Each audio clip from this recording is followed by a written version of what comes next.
सभी प्रिया कांजू के प्रेमियों को मेरा प्यार भरा राधे राधे।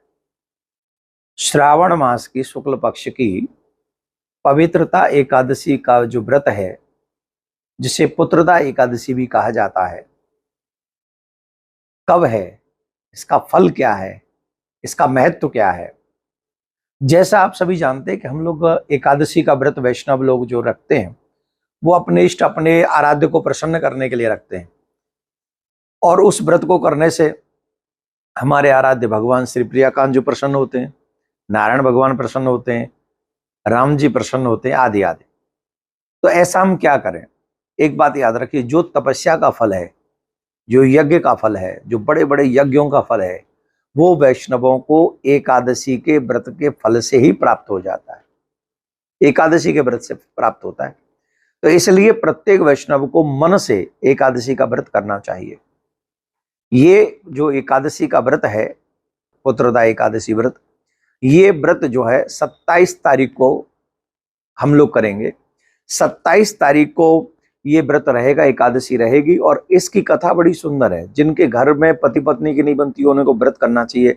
जिनके घर में पुत्र नहीं हो, संतान नहीं हो, उनको ये व्रत करना चाहिए।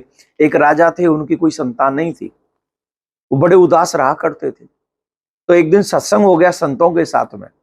तो जब संतों के साथ में उनका सत्संग हुआ तो संतों ने उनको पुत्रदा एकादशी व्रत करने के लिए कहा, और तब उन्होंने वो व्रत किया, और जिसके कारण उनके घर में संतान हुई।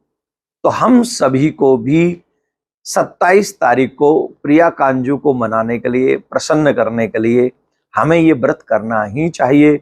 और व्रत की क्रियाएं क्या है? वही सुबह सूर्य उदय से पहले उठें, स्नान करें, संकल्प लें, भगवान की पूजा करें, नाम गोत्र के साथ ये व्रत का संकल्प लें कि हम व्रत करेंगे।